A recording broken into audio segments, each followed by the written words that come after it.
कृषि दर्शन के सभी दर्शकों को नमस्कार। स्वागत है आप सभी का आज के इस प्रातःकालीन कार्यक्रम में। किसान भाइयों बहनों, हवाएं, घटाएं या फिर खिली खिली धूप, सर्दी गर्मी या फिर हो रिमझिम बरसती बारिश, ये सभी आपके मित्र हैं और आपके कृषि कार्यों में आपके सहायक बनते हैं। इसी तरह से हमारा कृषि दर्शन कार्यक्रम और हमारे कृषि वैज्ञानिक भी आपके मित्र हैं और आपके लिए लेकर आते हैं कृषि संबंधी जानकारियों का खजाना देश के कोने कोने से, जिसका इस्तेमाल कर आप ज्यादा से ज्यादा लाभ ले सकते हैं।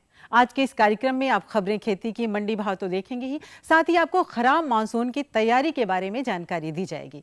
तो आइए कार्यक्रम की शुरुआत करते हैं और सबसे पहले देखते हैं खबरें खेती की। उत्पादन घटने से बढ़ेंगे चाय के दाम, गेहूं की खरीद 20 लाख टन ज्यादा। इस सीजन दूध उत्पादन में 6% की बढ़ोतरी, ज्यादा बुआई पर घटेगा कपास का निर्यात। नमस्कार, खबरें खेती में आपका स्वागत है। मैं हूं शीला मिश्रा और अब समाचार विस्तार से।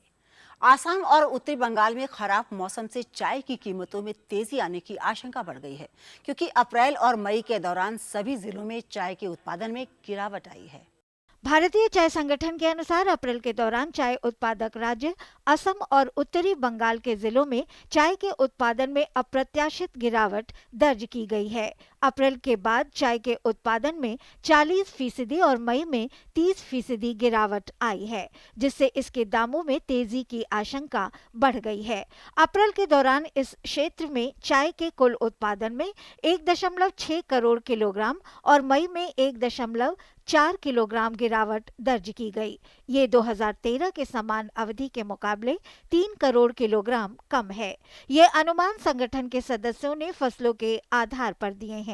अगर इसमें अन्य चाय बागान और छोटे उत्पादकों को भी शामिल किया जाए तो ये कमी का आंकड़ा 5 किलोग्राम हो सकता है। देश के प्रमुख गेहूं उत्पादक राज्यों में खरीद पूरी होने को है और अब तक पूरे देश में 276 लाख टन खरीद पूरी की जा चुकी है, जो कि पिछले वर्ष के मुकाबले करीब 20 लाख टन ज्यादा है। एफसीआई के सूत्रों के अनुसार इस वर्ष देश के अधिकतर गेहूं का उत्पादन करने वाले राज्यों में गेहूं की खरीद 276 लाख टन हो चुकी है, जो कि पिछले वर्ष 250.9 लाख टन थी। भले ही खरीद थोड़ी ही ज्यादा है, लेकिन अल नीनो के संकट को मात देने के लिए ये पर्याप्त होगी। इस साल 1 अप्रैल को पिछले साल का बचा हुआ स्टॉक 1.7 लाख टन था। चालू वर्ष में सार्वजनिक वितरण प्रणाली के लिए 300 लाख टन की आपूर्ति के बाद भी अप्रैल 2015 में वित्त वर्ष के शुरू में 140 लाख टन गेहूं का स्टॉक उपलब्ध होगा। मॉनसून कम रहने की स्थिति में 140 लाख टन गेहूं का बफर स्टॉक पर्याप्त होगा। हालांकि गेहूं की निर्यात मांग कमजोर रहने की संभावना है। पंजाब, हरियाणा और मध्य प्रदेश, इन तीनों राज्यों में वर्ष 2014-15 के सीजन में 252 लाख टन खरीद की है। डेयरी उत्पादों की मांग में वृद्धि से इस वर्ष दूध उत्पादन 6% बढ़कर 14 करोड़ टन होने का अनुमान जताया जा रहा है। राष्ट्रीय डेयरी विकास बोर्ड के अनुसार दुनिया में सबसे बड़े दूध उत्पादक और उपभोक्ता भारत में दूध उत्पादन वर्ष 2012-13 में 13.241 करोड़ टन था। एनडीडीबी के अनुसार वर्ष 2013-14 के दौरान दूध उत्पादन 14 करोड़ टन होने का अनुमान है। राज्यवार उत्पादन के हिसाब से उत्तर प्रदेश शीर्ष दुग्ध उत्पादक राज्य रहा है, जिसके बाद राजस्थान और गुजरात का स्थान रहा। वर्ष 2013-14 में दूध की सबसे ज्यादा प्रति व्यक्ति मांग पंजाब में थी, उसके बाद हरियाणा का स्थान था।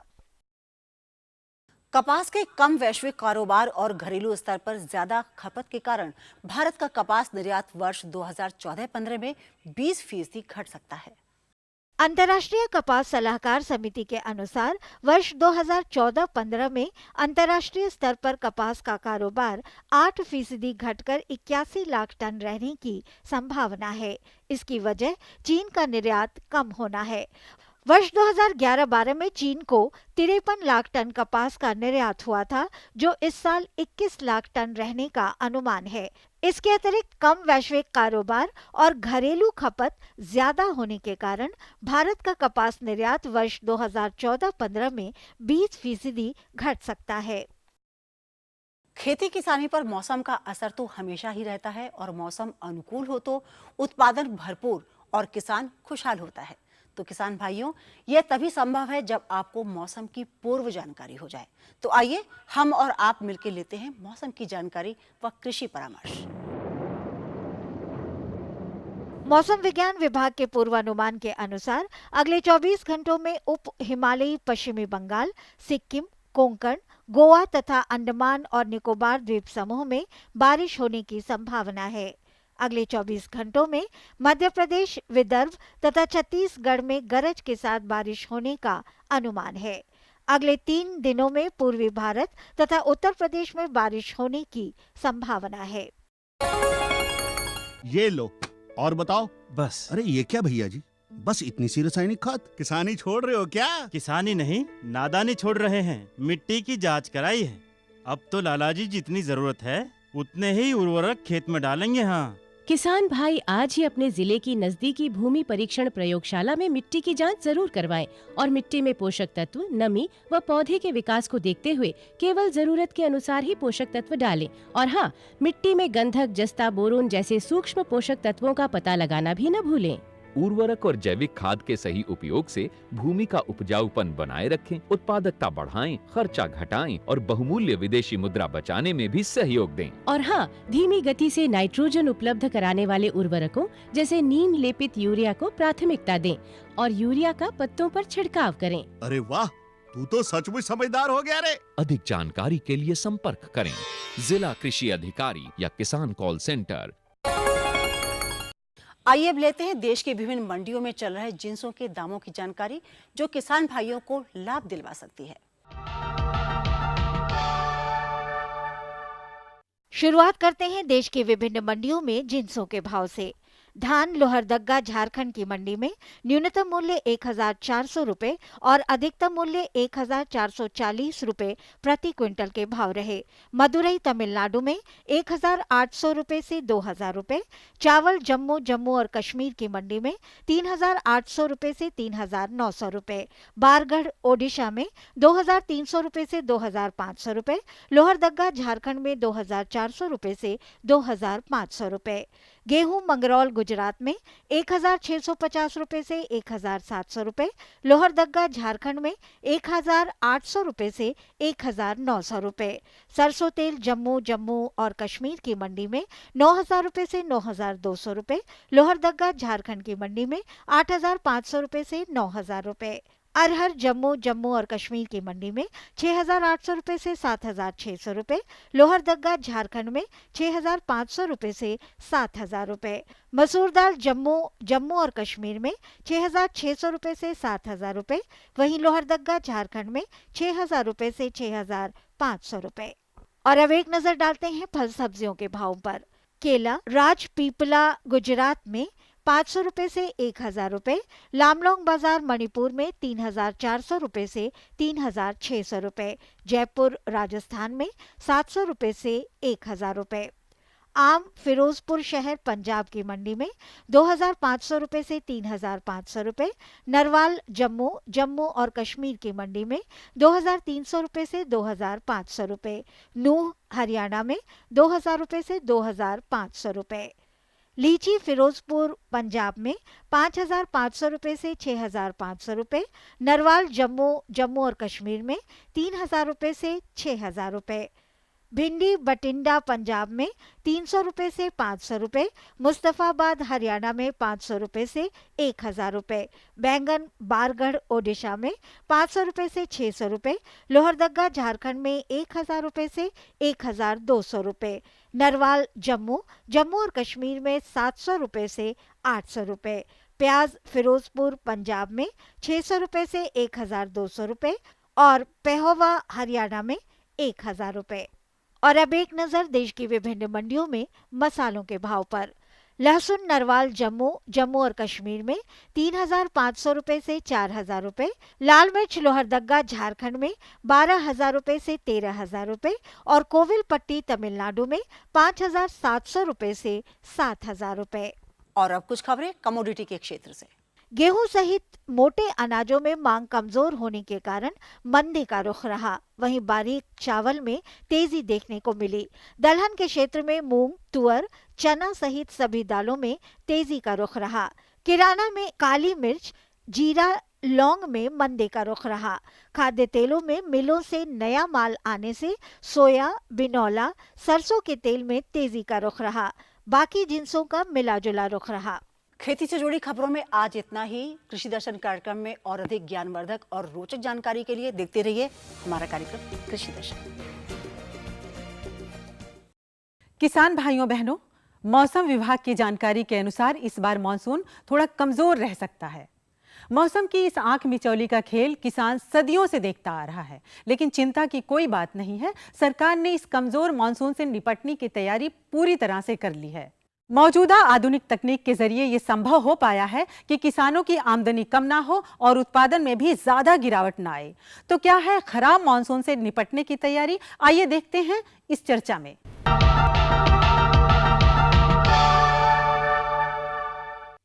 किसान भाइयों, आजकल मौसम को लेकर बड़ी बातचीत है, खासतौर से मानसून जो है क्या फिर से दगा देगा, क्या फिर से हो सकता है बारिश कम हो।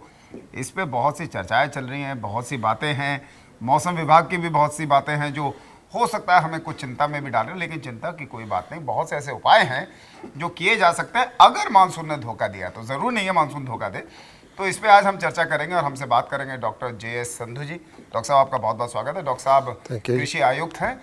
डॉक्टर साहब, पहला सवाल तो यही कि मानसून को लेके कई तरीके की बातें हैं, तो क्या वाकई में मानसून इस बारी धोखा दे सकता है?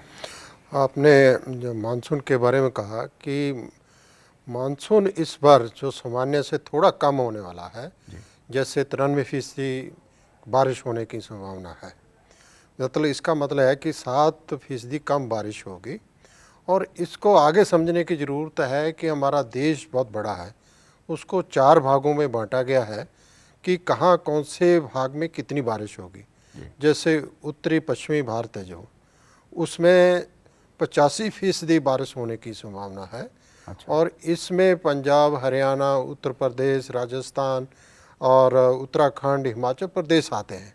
फिर आ जाता है कि हमारा जो मध्य भारत है, जिसको सेंट्रल इंडिया कहते हैं, वहाँ 94% बारिश होने की संभावना है, जिसमें मध्य प्रदेश है, महाराष्ट्र है, गुजरात है, उड़ीसा है, छत्तीसगढ़ है। और तीसरा जो रीजन है दक्षिण का जो हिस्सा है, दक्षिण भारत, जिसमें आपका आंध्र प्रदेश हो गया, तेलंगाना हो गया, कर्नाटका हो गया, तमिलनाडु हो गया, केरला हो गया, ये सब आते हैं। और इसके अलावा हमारा पूर्वी वाला उत्तर पूर्वी भारत, जिसमें आपका बिहार हो गया, झारखंड हो गया, देन वेस्ट बंगाल हो गया, जो असम और ऊपर वाले जो हमारे जो छोटे छोटे प्रदेश हैं वो सारे आते हैं। उसमें 99% बारिश होने की संभावना है कि वहाँ पर ऑलमोस्ट सामान्य के बराबर बारिश होने की संभावना है। तो इसका मतलब ये है कि हमें ये पता लग गया है कि यहाँ पर कम हो सकती है, उसी के हिसाब से हमें तैयारी करनी चाहिए। डॉक्टर साहब, जो आपने बात बताई कि कुछ क्षेत्र में तो हमें पता है कि कुछ कम हो सकती है, जैसे आपने उत्तर पश्चिम क्षेत्र में बताया 85%। अब इसके जो प्रभाव पड़ सकता है उससे निपटने की हमारी क्या तैयारी, क्योंकि असली ज़रूरत तो हमें पानी की है खेती के लिए। तो जलाशयों की अगर बात करें तो कितना पानी हमारे पास उपलब्ध है इन्हीं 4 भागों में अगर हम बात करें? देखिए, हमारे भारतवर्ष में 85 जलाशय, बड़े जलाशय हैं, जिसको हम लगातार मॉनिटर करते हैं और उसको हर हफ्ते हम रिव्यू करते हैं कि उसमें पानी कितना है। तो अगर अभी देखा जाए, क्योंकि सारे भारतवर्ष में जो हमारे दक्षिण में जो जलाशय हैं, चाहे वो आंध्र प्रदेश में है, चाहे वो कर्नाटका में या तमिलनाडु में, उनमें पानी काफ़ी कम है। उतना पानी है कि जो पीने योग्य है उतना ही पानी है, खेती योग्य नहीं है। और जो हमारा मध्य प्रदेश है, गुजरात है, जहाँ उत्तर के वाले जो भारत है, जहाँ अपना पूर्व वाला भाग है, वहाँ जलाशयों में पानी है। हम इरिगेशन का कुछ न कुछ पानी उसमें से ले सकते हैं। पर ऐसा नहीं है कि इस बार कोई बारिश नहीं होने वाली, काफ़ी बारिश होने की संभावना है। तो वो विद टाइम जो है कि जलाशय में पानी एकत्र होगा और खेती के लिए उपलब्ध होगा। जी, अगर हम कंटिजेंसी प्लान की बात करें, अगर पानी कम बरसता है या समय पे नहीं आता है, तो क्या क्या चीज़ें हैं जो करी जा रही हैं? देखिए, खेती हमेशा एक कभी भी ये नहीं होता है कि उसमें पूरी संभावना रहती हैं। इसके लिए समय से पहले योजना बनाना वो बहुत ज़रूरी है। फरवरी में हमने सारे प्रदेश वाले जितने जो भी ऑफिसर थे, एग्रीकल्चर से संबंधित सबको बुलाया और उनके साथ 2 दिन विचार विमर्श किया। उसमें ये भी बात ना आए कि इस बार मानसून कम आ सकता है, उसके लिए योजना फरवरी से हमने उनको कहा था कि बनाने के लिए। अच्छा। और उसमें हमने कहा था कि जो अब हमारी ज़रूरत क्या है, पहले तो पानी बरसना चाहिए, उसके बाद हमें तुरंत फार्मर को क्या चाहिए, बीज चाहिए अच्छी किस्म का। और जैसे कम बारिश होने की संभावना है तो अभी हम कह रहे हैं कि जितनी जो जल्दी पकने वाली किस्में हैं, एक तो वो हमारे पास बहुत सारी ऐसी किस्में हैं जो बहुत कम पानी में ही पक जाती हैं। उनकी जो हमको कहते हैं कि टॉलरेंट वैरायटीज़ हैं। फिर हमारी कुछ फसलें ऐसी हैं जैसे मोठ है, बाजरा है, ज्वार है, जो ग्वार बो रहे हैं, ये सब चीज़ें ऐसी बहुत सारे, मक्का है, ये सब चीज़ें बहुत कम पानी में पक जाती हैं। तो बीज का प्रबंध करना हमारा बहुत, उसमें सारे प्रदेश ने काफ़ी अच्छी तैयारी की है और इसको समीक्षा को हम आगे बढ़ाते हुए 17-18 को सारे प्रदेशों से एक स्टेट से उन्होंने क्या अभी तक योजना बना ली है उसके बारे में विस्तार चर्चा करने जा रहे हैं। क्योंकि खेती से और भाई बहुत सारे विभाग संबंधित होते हैं, सबको एक जगह बैठाकर बात करके हमने कहा कि इस बार पानी कम बरसने वाला है, तो उसमें इरिगेशन जो सिंचाई वाला विभाग है, जो खेती को पावर देता है, इलेक्ट्रिसिटी देना है वो भाग, फिर खाद वाला जिसमें फर्टिलाइज़र है, इन सबको एक साथ बैठाकर कि इस बार हमें मिलकर एक योजना बनाएं ताकि फार्मर को कम से कम दिक्कत आए, ताकि उसको हर चीज़ समय पर उपलब्ध हो सके, ताकि हम उसको आगे ले जा सकें। इसके अलावा एक जो अभी सबसे बड़ी, जो आप भी टीवी पर कल के देख रहे होंगे, भी 500 ज़िले जो हमारे देश के हैं उनके लिए कौन सी कंटीजेंसी योजना होनी चाहिए वो बन गई है और तैयार है। वो अगर बारिश कम होगी, पीछे होगी, आगे होगी, उस सारा उसमें विवरण दिया है। उसके मुताबिक हमारे जो डिपार्टमेंट एग्रीकल्चर स्टेट के हैं उनकी सबको तैयारी उसी हिसाब से करने को बोला गया है। तो उस संबंध में हमें सारी कुछ तैयारी करनी है, तो ये सब तैयारी हम चल गए रहे। इसके अलावा भारत सरकार की जो सेंटर की स्कीम्स हैं, जो जिसके राही स्टेट को पैसा दिया जाता है कृषि से संबंधित, उनमें ये हमने प्रावधान कर दिया है कि अगर कोई ऐसी स्थिति आती है तो आप उसमें से 10% और कुछ पैसा आप उसमें से ले सकते हैं इमीडिएटली। तो उसको आप योजना को कार्यान्वित करने के लिए सुचारू ढंग से उसको आप अपनाइए और इस प्रोग्राम को, इस जो मौसम की जो तब्दीली आने जा रही है उसके हम अच्छे से अच्छे तरह टाकरा कर सकें, ताकि हमारे कृषि की जो काफ़ी कुछ जो देश निर्भर करता है, जो भी सारे कुछ इंटरलिंक्ड हैं, सारा व्यापार है, सब कुछ उस पर निर्भर करता है कि खेती का जितना प्रोडक्शन हमारा हो रहा है उसमें कोई कमी ना आने दी जाए। जी डॉक्टर साहब, एक चर्चा हम ये भी सुन रहे थे कि अगर डीजल से कोई अपना पंप सेट वगैरह चलाता है तो उम्मीद है कि उस समय डीजल में भी किसी तरीके की सब्सिडी दी जा सकती है। वो जो हमने कहा कि हमारी जितनी भी स्कीमें हैं उसमें 10% आप पैसा जो है आप इन कामों के लिए ले सकते हैं। उसमें डीजल सब्सिडी लीजिए, अगर कुछ में और कोई जो वाटर कैरिंग पाइप जो ले जाने के लिए उनकी ज़रूरत पड़ती है उनको ले जाइए। जो माइक्रो इरिगेशन में कोई काम करने वाला है, जहाँ पर हम कम पानी से ज़्यादा अच्छी सिंचाई कर सकते हैं, जहाँ स्प्रिंकलर कुछ कर सकते हैं, पानी का सही जो हमारे पास जितना पानी है उसको हम कैसे अच्छी ढंग से ज़्यादा खेत सिंचाई कर सकें, उस पर जोर देना पड़ेगा। और उसी मुताबिक हमें ये सब प्रोग्राम जो है उसको सफल बनाना है और कम पानी में हमें खेती करके दिखाना है। असल में डॉक्टर साहब एक सवाल ये है कि हमें पता है बीज अब हमारे पास तैयार हैं और जैसा आपने बताया कि 500 ज़िले जो हैं उनमें तो काम हो भी चुका है, उनकी पूरी तैयारी हो चुकी है। करीब मेरे ख्याल से 141 या 42 ज़िले हैं जो बच गए हैं।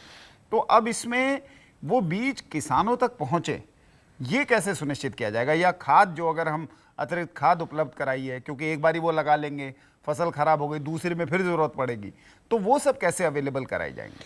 तो देखिए, बीज का प्रबंध बहुत पहले ही कर लिया गया है और जितने स्टेट के जो हमारे जो कृषि के विभाग हैं उनके पास प्रबंध है और उनके जो हर ज़िले में उनका स्टाफ है और हर जगह पर ये सूचना उपलब्ध है कि कहाँ कहाँ मिलेगा।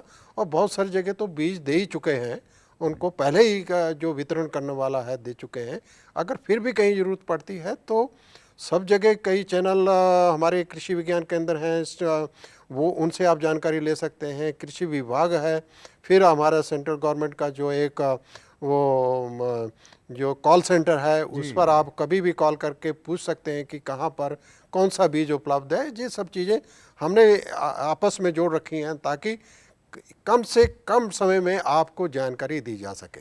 डॉक्टर साहब, जैसे अन्न उत्पादन के मामले में देखें तो इस बारी तो बड़ा अच्छा अन्न उत्पादन हुआ है, रिकॉर्ड अन्न उत्पादन हुआ है। तो अब हमारी भंडारण की स्थिति क्या है?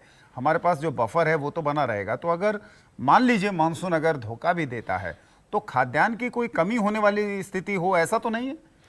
देखिए, अभी मानसून आना है, बिजाई होनी है, आगे बढ़ना है, पर अभी जो हमारे पास स्थिति है वो बहुत हमारी बड़ी मजबूत स्थिति में है। हमारा इस बार जो प्रोडक्शन जो फिगर है 264 या 264 मिलियन टन जो है, आपका मतलब कह सकते हैं कि 26.4 करोड़ टन जो पैदा होने वाला है। तो ये अपने आप में एक बहुत बड़ा अनाज पैदा होने जा रहा है। तो हमारी जितनी ज़रूरत है हम उससे पहले ही हमारे पास भंडारण में पहले ही काफ़ी कुछ है। तो ऐसे अभी से कोई अन्न की कमी आने की जो है चिंता नहीं हमें करनी चाहिए, क्योंकि मानसून अभी आ रहा है, कैसे चलेगा उसके साथ साथ ही हम सारी योजनाएं हमारी होंगी। पर एक बात हम बता दें, 2009 में भी मानसून कम बरसा था, वह हमारी बारिश माने से कम हुई थी। उस समय भी हमारा अनाज में बहुत ज़्यादा कमी नहीं आई थी। अब धीरे धीरे हमारी टेक्नोलॉजी, तकनीकी ज्ञान, जो बहुत सारी ऐसी पद्धतियाँ आ गई ताकि उनका जो है मानसून को, कम बारिश को, कम पानी में पैदा होने वाली फसलें किस्में हमने काफ़ी विकसित कर ली हैं, उनका बीज अब तक लेके जा रहे हैं। तो इस पर हमारी तैयारी हमारे तरफ से बहुत पूरी तैयारी है। डॉक्टर साहब, आपका बहुत बहुत धन्यवाद, और हम उम्मीद करते हैं कि जो योजनाएं आपने बनाई हैं वो किसानों तक पहुंच रही हैं और किसान भी इन योजनाओं का पूरी तरह लाभ लेंगे। धन्यवाद। तो किसान भाइयों, आपने सुना अभी डॉक्टर साहब को, और डॉक्टर साहब ने जो बातें कही, देखिए बड़ी ज़रूरी है। कायदे से अगर हम देखें तो घाघ और बडरी हमारे यहाँ दो लोग हुए हैं ऐसे जिनकी बहुत सी कविताएं हैं, बहुत से उनके गीत हैं, बहुत सी बातें हैं, जिसमें से कुछ बात ये भी कहती है कि अगर जेठ के महीने में बहुत गर्मी पड़े तो उस साल बारिश बहुत अच्छी होती है, और अभी तक का अनुभव तो यही कहता है। तो उम्मीद की जा सकती है कि बारिश जो है वो अच्छी रहेगी, मानसून धोखा नहीं देगा। लेकिन अगर धोखा दे भी देता है तो सारी तैयारी है, आपको किसी तरीके से परेशान होने की या निराश होने की ज़रूरत नहीं है।